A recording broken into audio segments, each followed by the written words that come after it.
नमस्कार, मैं ईशा दुबे और आप देख रहे हैं प्रोग्रेसिव इंडिया न्यूज। तो शुरुआत करते हैं इस वक्त के बुलेटिन।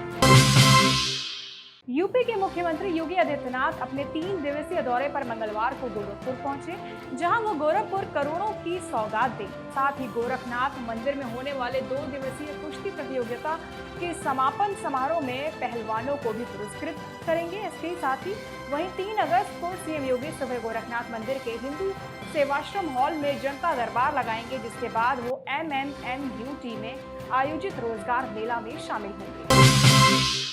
गोरखपुर के शाहपुर थाना क्षेत्र के कौवा बाग बाईपास रोड पर स्थित बियर की दुकान पर बीती 31 तारीख को कुछ लोग दुकान में पहुंचे और दुकानदार को बिना पैसे दिए बियर की मांग करने लगे। वहीं इस दौरान जब दुकानदार ने बिना पैसे की बियर देने से मना कर दिया तो दबंगों ने पहले हवाई फायरिंग की, उसके बाद दुकानदार पर भी फायरिंग की। वहीं मामले में पीड़ित ने इसकी सूचना पुलिस को दी, जिसके बाद मौके पर पहुंची पुलिस ने मामले दर्ज कर लिया और आरोपियों की तलाश शुरू कर दी। वहीं महज कुछ घंटों के बाद ही पुलिस ने घटना का खुलासा करते हुए इसमें शामिल 3 आरोपियों को गिरफ्तार कर लिया। साथ ही उनके पास से एक पिस्टल, 2 जिंदा कारतूस और मोबाइल भी बरामद। गोरखपुर के चिलुआतल थाना क्षेत्र से एक सनसनीखेज वारदात सामने आई है, जहां एक सरकारी कर्मचारी से कुछ लोग फोन करके 20 लाख रुपए की रंगदारी मांगी है। वहीं रंगदारी न देने पर उसकी बेटी को किडनैप कर लेने की धमकी भी दी है। वहीं मामले में शिकायत करने के बाद पुलिस ने संज्ञान लेते हुए 3 आरोपियों को गिरफ्तार किया, जिसमें एक युवक पीड़ित का ही भांजा बताया जा रहा है। पुलिस की माने तो पीड़ित के भांजे पर बहुत ज्यादा कर्ज था और उसे चुकाने के लिए उसने ये प्लान बनाया था। जनपद गोरखपुर के थाना चिलुआताल पर एक सरकारी कर्मचारी द्वारा कुछ दिन पूर्व एक सूचना दी गई थी कि उनके फ़ोन पर उनको डराने धमकाने और रंगदारी मांगने का फ़ोन आ रहा है। ये जो वादी हैं ये मूलतः बिजनौर के रहने वाले हैं और इनको शक था कि वहीं के किसी व्यक्ति द्वारा इनसे रंगदारी मांगी जा रही है और इनको नुकसान पहुंचाने की बात की जा रही है। मुकदमा पंजीकृत करने के बाद लगातार इन अभियुक्तों की तलाश की जा रही थी। इस घटना का भी सफल अनावरण हुआ है, जिसमें 3 व्यक्तियों की गिरफ्तारी हुई है। कासगंज में मधुमक्खी लुटेरा गैंग के सदस्यों से पुलिस की मुठभेड़ हो गई, जिसमें बदमाशों की ओर से फायरिंग की गई। वहीं जवाबी कार्रवाई में एक आरोपी को पुलिस की गोली लग गई, जिसे पुलिस ने गिरफ्तार कर लिया। खबरों की माने तो पुलिस को ये सफलता मुखबिर की सूचना पर मिली थी। सर, आज कासगंज पुलिस की मुठभेड़ हुई है, क्या पूरा मामला है? देखिए, अगले पिछले 2 दिन से कुछ चोरी की घटना वगैरह भी हुई है और अन्य जो हमारे एडजेसेंट डिस्ट्रिक्ट है वहाँ पर भी एटीएम चोरी का कुछ प्रयास किया गया है। उसी को मद्देनज़र रखते हुए हमने पूरा जितने भी शहर में जितने भी हमारे पॉइंट्स है वहाँ पर नाकाबंदी किया और रूटीन चेकिंग चल रही थी। उसी दौरान हमारे टीम को एक बाइक पे 2 लोग आते हुए दिखे और वो हमें देखते ही तुरंत वो फायरिंग करने लगे। जो रिटेलिएशन फायरिंग में एक जो बंदा घायल हुआ और दूसरा फरार हो गया। फर्रुखाबाद में सरकार के 100 दिन पूरे होने पर सरकार की उपलब्धियां गिनाने के लिए प्रदेश की माध्यमिक शिक्षा राज्य मंत्री गुलाब देवी ने पत्रकारों से बातचीत की। इस दौरान उन्होंने जिला प्रशासन की ओर से उपलब्ध कराए गए 10 पन्नों का विवरण दिया।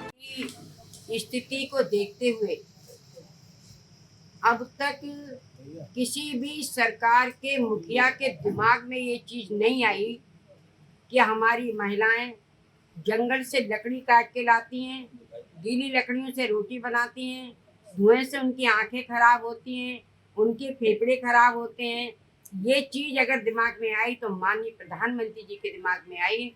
उन्होंने खुद इस चीज़ का एहसास किया और जो महिलाएं पात्र हैं, जो गरीबी के रेखा के अंतर्गत आती हैं, उन सब के लिए निःशुल्क गैस सिलेंडर की व्यवस्था की गई। किस मामले को लेकर आप मंत्री से मिलने आए? हम इसलिए मिलने आए कि हमारा 1.5 साल हो गया रिटायरमेंट और 1.5 साल में अभी तक मेरा जेपीएफ भुगतान नहीं हुआ। जब जाते इनके पास तो पैसे डिमांड करते और गाली देकर हमें भगा देते। किनके पास? गया उसके पास, जिला विद्यालय निरीक्षक। किस कॉलेज का था? हम प्रेम विद्यालय इंटर कॉलेज रहे प्रधानाचार्य। आप लोगों द्वारा बीते दिनों धरना प्रदर्शन भी किया गया था। कई बार किया। धरना कभी आते हैं नहीं, ये धरना हमेशा भाग जाता है। आज आप माध्यमिक शिक्षा विभाग के राज्य मंत्री से मिले, क्या आश्वासन यहाँ से मिला है? उन्होंने आश्वासन दिया कि सख्त कार्रवाई के ऊपर होगी। हापुड़ जनपद में भारत निर्वाचन आयोग के निर्देश पर चुनाव में होने वाले मतदान में फर्जी डलने वाली वोटों को रोकने के उद्देश्य से मतदाता पहचान पत्र को आधार कार्ड से लिंक कराने के लिए अभियान चलाया गया है। वहीं अब पहचान पत्र को आधार से लिंक होने के बाद कोई भी फर्जी मतदान नहीं कर सकेगा।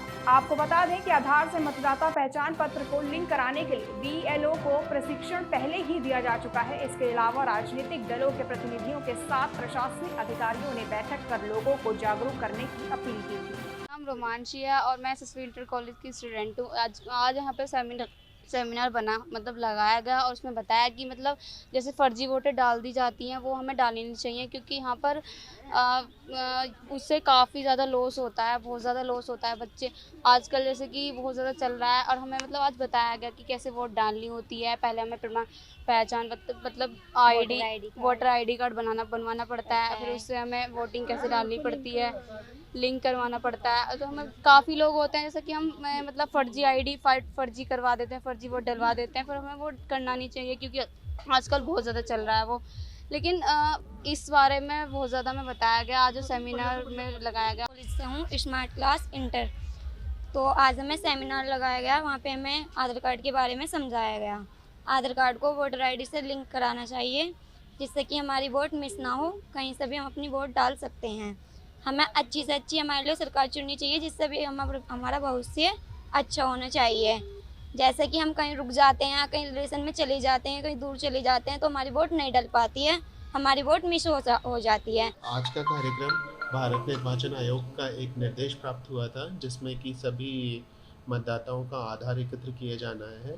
उसी के क्रमश आज का एक कार्यक्रम था जिसमें कि लोगों को जागरूकता के माध्यम से यह बताया जा रहा है कि उनको अपना आधार और वोटर ID कार्ड दोनों को लिंकेज कराना है। हमारे आज के इस बुलेटिन में बस इतना ही। तब तक के लिए आप मुझको दीजिए इजाजत।